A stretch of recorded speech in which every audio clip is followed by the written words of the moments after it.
The care and feeding of the, being able to communicate truth.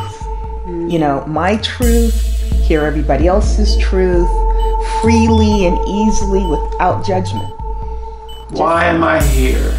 If my soul decided that Earth was worthwhile,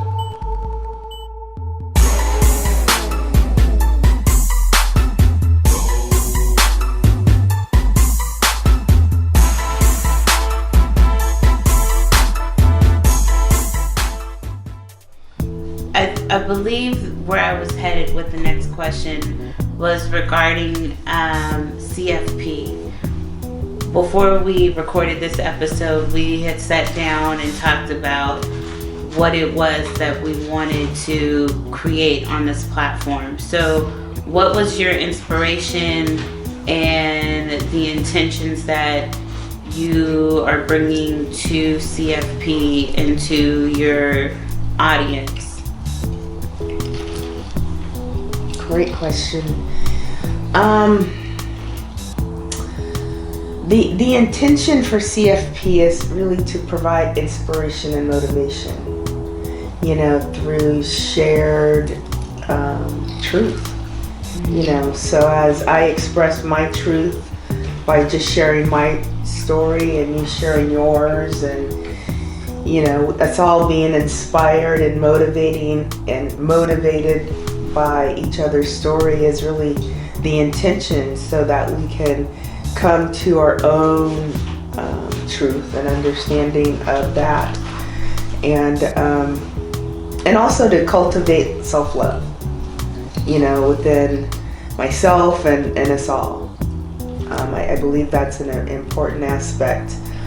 A friend and former classmate, Phillis Clements, passed recently, and she always provided, tons of inspiration and motivation to me and so many others. I looked on Facebook and only know just a fraction of, so many people that she's touched, and she really touched my life in many ways, and she'll be missed by myself and many others. And I certainly dedicate this portion of of our taping to her, and the legacy that she maintained, and want to continue that legacy of inspiration and hope. She was a thought leader and a light, an inspiration, a coach, an editor, a publisher, a cheerleader, for me, a mother figure. And I really would like to thank you for honoring her with all of those kind words, and I had the intention of doing the same, so it's good to know that we were aligned in that. And that's just how special she was. Like, she touched everybody individually, but all left them with, this warm, joyful, like feeling better, lingering hug. Like, even when you weren't in her presence, you could still feel her presence. And I think that that's something now, like even now speaking her name, I can feel her energy and hold her memories close to my heart. So yeah, she really had that sunshine essence about her. And I believe that's an essence that can maintain. And I think just like she was in life, an editor and a publisher, she had the gift of writing herself as a wonderful, wonderful, wonderful spirit and human being, and she was pretty dope. Phyllis was also, in my humble assessment, Phyllis was a creator. And she was a true creator in a sense, whereas in her creations manifested into so many different areas. You know what I mean? I mean, she was just so talented in so many different facets, right? So, speaking of that, I know we talked off camera, ladies, a little bit, and we said that we were going to touch on grief a bit on this day that we're recording. But before we touch that, I watched and listened to a podcast that Jacqueline Smithson Howard, a very close friend of Phillis Clements, was just a part of. And in all honesty, when I was watching it, I asked myself, is it too soon to talk because Phillis was still so fresh?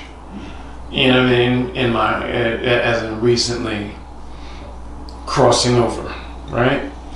And then when I did think about it for maybe 15 seconds, and then after that, I was like, knowing the Phillis that I know, the creative in Phillis, you know what I mean, would not want the creativity to stop, especially not on her account. She was always pointing everybody she touched forward, all day, every day.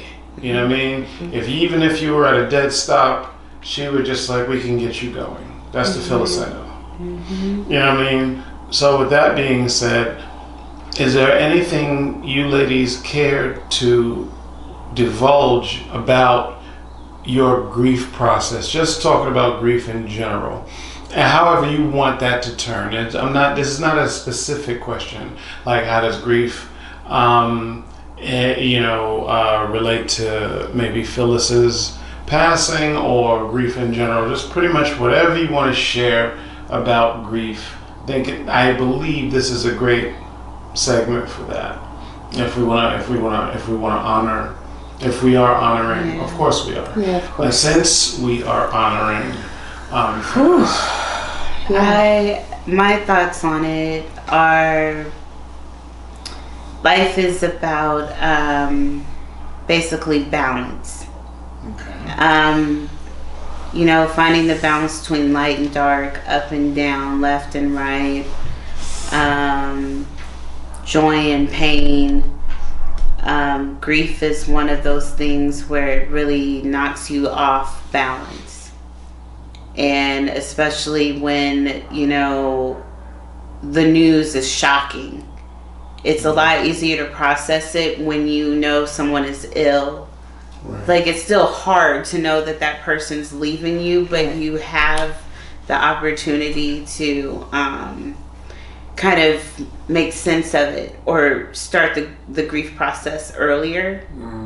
But when it's shocking like it was with Phyllis, where it was just like she was here and then she wasn't, it really kind of puts you in this place of, I shoulda, coulda, woulda. I should have called more. I should have said this. I could have called more. I could have done that. If I would have known, I would have done things this way or that way. So for me, I experienced all of that. Feeling shocked, experiencing disbelief, and then reflecting on when was the last time I saw her, what was my last interaction with her, did she know that she impacted me in such a way, did she know that I loved her, does she know that I love her, those kind of things. Do the people that she did have a day-to-day interaction with know that I cared about her? Those are all of the things that I think you feel during the grieving process. And even with people that, you do say I love you to every day, you still question, did I do enough?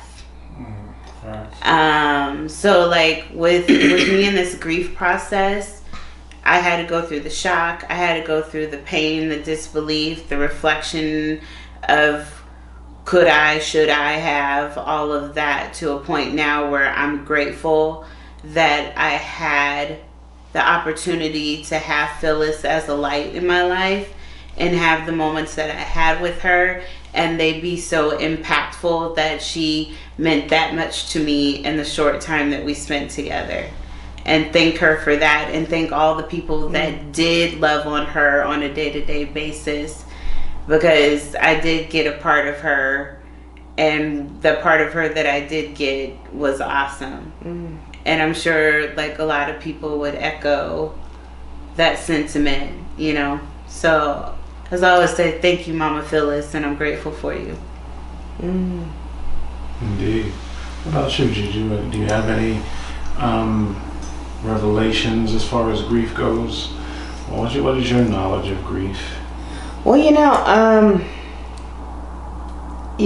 as Lauren has said, that Phyllis's passing was shocking. I remember it. I was scrolling through Facebook and I saw Phillis Clements and I said, huh? And I called Jacqueline like, huh? And chick picked up and I like, huh? Huh? Wow.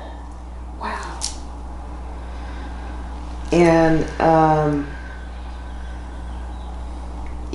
I thought back.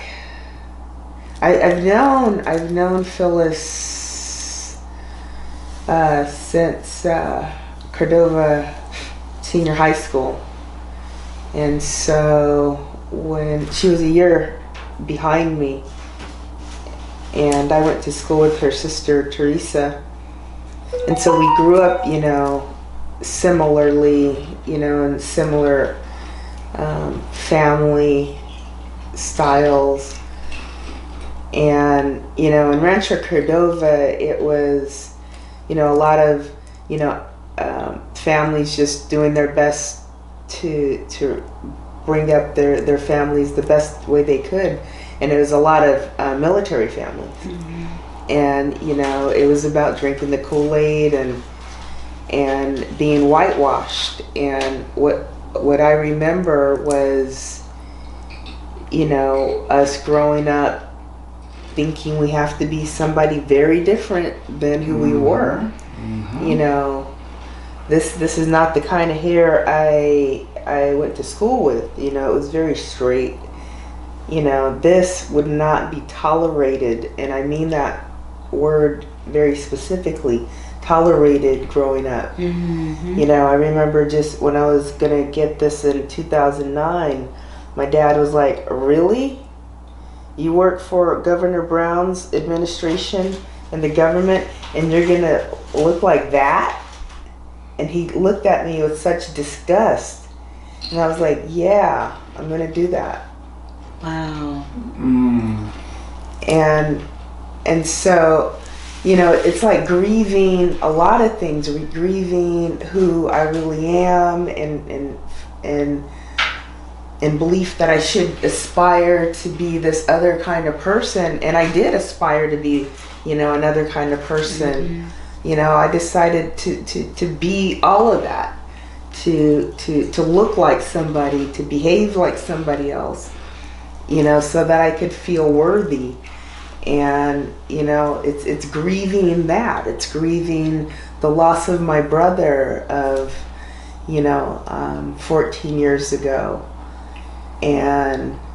but also being open to his memory too. Accepting the memory of his legacy, his 4 kids, his grandson, his beautiful grandson, and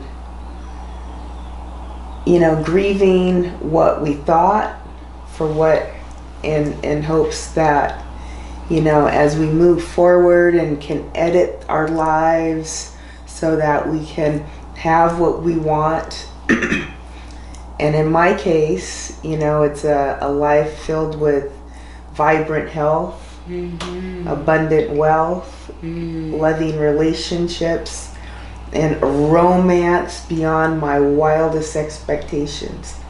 That's really it. Simple. It's very simple. But complicated, right? But it's the details. Yeah. It's the details. Yeah. The fine print. It's the fine print. It's the fine print. Yeah. You know, Yes. as I'm sitting here and I'm listening to you ladies talk about grief, it seems to reaffirm a lot of things for me.